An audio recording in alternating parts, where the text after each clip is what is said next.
मेरी तरफ से भी भागलपुर के सभी नागरिकों का अभिनंदन और उन्हें धन्यवाद देना चाहूँगा कि इस पूरे कार्यकाल में उनका असीम सहयोग प्राप्त हुआ, उनका प्यार, उनका स्नेह प्राप्त हुआ, जिसके लिए मैं उनका आभारी पहले हूँ। 2.5 साल का जो कार्यकाल रहा, जैसा मैंने अपनी भूमिका में कहा कि पुलिस के लिए 4-5 चीज़ें बड़ी ही चैलेंजेस होती है, उसको लेकर के कितना संतुष्ट? कार्यकाल में कहते हैं कि 3 तिकड़ी बड़ी मशहूर हुई थी, डीआईजी साहब विवेकानंद साहब, एसएसपी साहब आनंद कुमार साहब और डीएम साहब डॉक्टर नवल किशोर चौधरी साहब। ये तीनों ही ऐसे प्रशासनिक पदाधिकारी थे जिले के, जो कि कई तरह के दंगों को, फसाद को रोकने में बड़े कामयाब हुए। सर, आखिर में एक प्रश्न करेंगे, आप अपने कार्यकाल के अनुसार जो अनुभव आपने हासिल किया, यहाँ के लोगों से आप मिले जुले, आप यहाँ के लोगों से क्या अपील करना चाहेंगे? पुलिस को वो कैसे कॉपरेट करे, किस तरह की बातें आप जानकारी के लिए आपको बताते चलें कि राष्ट्रपति की तरफ से वीरता पुरस्कार डीआईजी साहब विवेकानंद को मिल चुका है और साथ ही साथ मुख्यमंत्री जो नीतीश कुमार है उसकी तरफ से वीरता के लिए उसे पुरस्कार मिल चुका है। पुलिस और पब्लिक के बीच में कहते हैं कि रिलेशनशिप मजबूत हो, पुलिसों पर खासतौर से जनता का विश्वास बढ़े, उसके लिए आदर्श पुलिसिंग, कम्युनिटी पुलिसिंग, तमाम तरह की स्कीम्स को आप लोग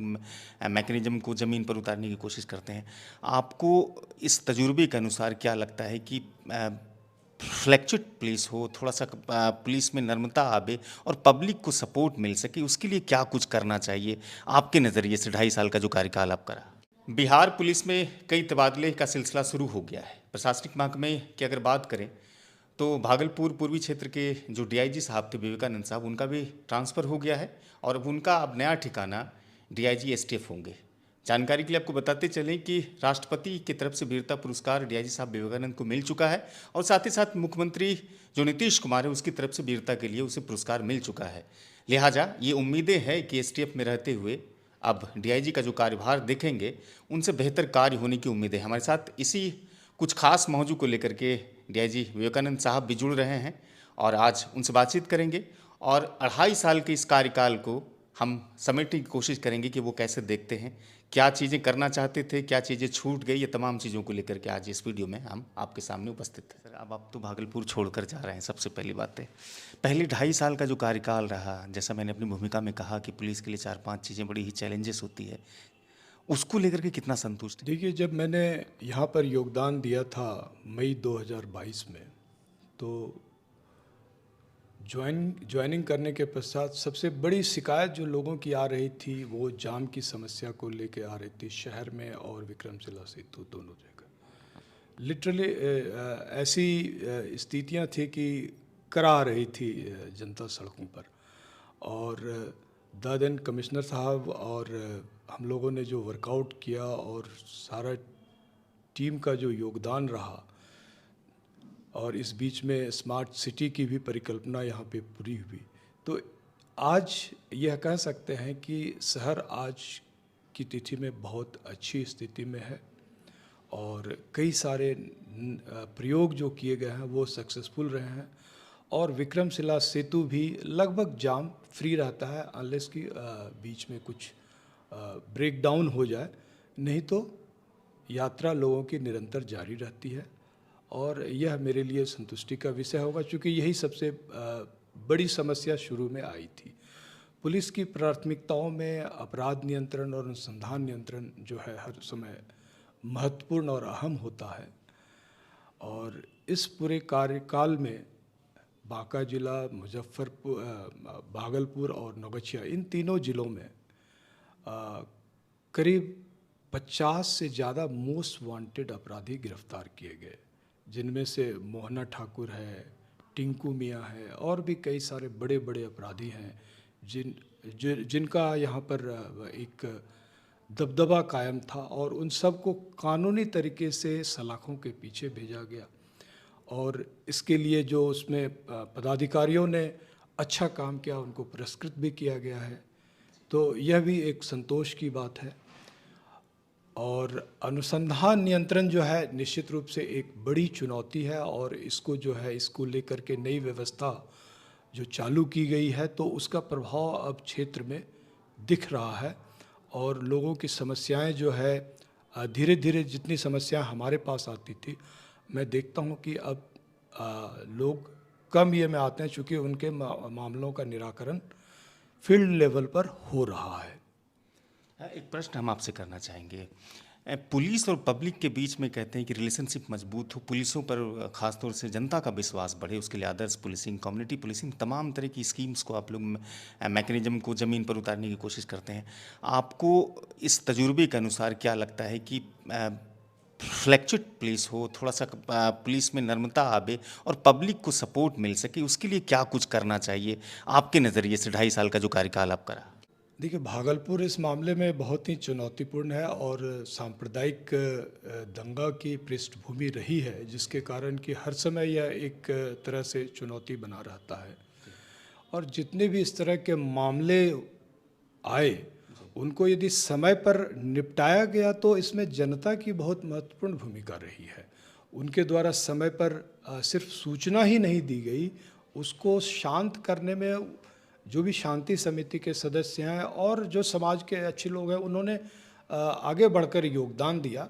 तो मैं निश्चित रूप से उनके इस कदम को सराहना चाहूँगा और मुझे विश्वास है कि आगे भी यह दोनों पुलिस प्रशासन और आम जनता के बीच यह विश्वास का माहौल बना रहेगा। करीब 2 साल पहले पुलिस ने एक अभियान चालू किया था, जन जन की ओर बढ़ते कदम। तो निश्चित रूप से ये कदम बढ़ते ही गए हैं और दोनों के बीच जो संबंध है वह मैत्रीपूर्ण हो रहा है। समस्या इतनी बड़ी आबादी है और हमारे पुलिस फोर्स में भी तरह तरह के लोग हैं, तो कुछ समस्याएं निश्चित रूप से आती रहेंगी, लेकिन हम इसे पॉजिटिव रूप में देखते हैं कि सभी समस्याओं का निराकरण हो रहा है, तो जनता का इसमें अहम योगदान रहा है। आपके कार्यकाल में कहते हैं कि 3 तिकड़ी बड़ी मशहूर हुई थी, डीआईजी साहब विवेकानंद साहब, एसएसपी साहब आनंद कुमार साहब और डीएम साहब डॉक्टर नवल किशोर चौधरी साहब। ये तीनों ही ऐसे प्रशासनिक पदाधिकारी थे जिले के, जो कि कई तरह के दंगों को, फसाद को रोकने में बड़े कामयाब हुए। क्योंकि भागलपुर के लोग, जैसा आपने कहा है, कि बड़े ही डरते हैं इन सब मामलों से कि कहीं उभर करके सामने न आ जाए। तो उसकी कुछ यादगार लम्हे जो कि आप हमारे सिटी टाइम्स के व्यूवर्स को, भागलपुर जिले, बांका जिले के लोगों को आप बताना चाहेंगे? देखिए, दुर्गा पूजा के दौरान यदि मैं बताऊं तो ततारपुर में समस्याएं उत्पन्न हुई थी, ललमटिया थाना क्षेत्र में समस्याएं उत्पन्न हुई थी जब जुलूस गुजर रहा था, लेकिन डीएम और एसपी स्वयं मौजूद रहे और उन्होंने जनता का सहयोग लेकर के समस्याओं को बढ़ने नहीं दिया, बल्कि उस रात में ही निपटा लिया गया और सारे विसर्जन जो है शांतिपूर्ण तरीके से हुए। इसी तरह से सनहौला में भी विधि व्यवस्था की समस्या हुई थी, जब एक मंदिर में तोड़फोड़ की घटना हुई थी, लेकिन उसमें सही समय पर गिरफ्तारी और के कारण जो है एक बड़ी घटना होने से बच गई। तो इसमें हर इन घटनाओं में पुलिस का और पब्लिक का आपसी संबंध भी बहुत अच्छा रहा है। जो पदाधिकारी हमारे हैं, उन्होंने आगे बढ़ कर के क्विक रिएक्शन जो दिया, उसी का परिणाम है कि कोई बड़ी घटना में वह तब्दील नहीं हो पाई। सर, आखिर में एक प्रश्न करेंगे। आप अपने कार्यकाल के अनुसार जो अनुभव आपने हासिल किया, यहाँ के लोगों से आप मिले जुले, आप यहाँ के लोगों से क्या अपील करना चाहेंगे? पुलिस को वो कैसे कोऑपरेट करे, किस तरह की बातें आप कहना चाहेंगे? देखिए, प्राय लोगों के मन में अभी भी है कि यदि पुलिस कहीं चली जाती है तो उनको लगता है कि पुलिस हमारे घर में आ गई तो हमारी बेइज्जती हो गई। तो पुलिस जो है यह आप ही का अंग है और कभी भी घटनाओं को समझने और या उनकी जांच में वो कई तरह के अच्छे बुरे सभी लोगों के पास वो जाती है। तो पुलिस जाती है तो यह नहीं है कि आप गलत हो गए, आप यदि सही हैं तो पुलिस को सहयोग करना भी आपका दायित्व है और तभी समाज चलता है और समाज आगे बढ़ेगा जब शांति व्यवस्था सब जगह बरकरार रहेगी। तो पुलिस के साथ सहयोग करें, पुलिस के साथ कदम मिला कर के चलें, तो निश्चित रूप से एक बेहतर समाज स्थापित करने में मदद मिलेगी। शुक्रिया सर, आपने बहुमूल्य समय दिया सिटी टाइम्स को, इसके लिए बहुत बहुत शुक्रिया आपका। मेरी तरफ से भी भागलपुर के सभी नागरिकों का अभिनंदन और उन्हें धन्यवाद देना चाहूँगा कि इस पूरे कार्यकाल में उनका असीम सहयोग प्राप्त हुआ, उनका प्यार, उनका स्नेह प्राप्त हुआ, जिसके लिए मैं उनका आभारी हूँ। और आगे भी कभी भी कोई समस्या होगी तो मैं हर समय उपलब्ध रहूँगा, निफ़िक्र सभी लोग हमसे मिल सकते हैं। नई चुनौती मिली है और उस नई चुनौतियों का में खरा उतरना एक बड़ी बात होगी। ये विवेकानंद साहब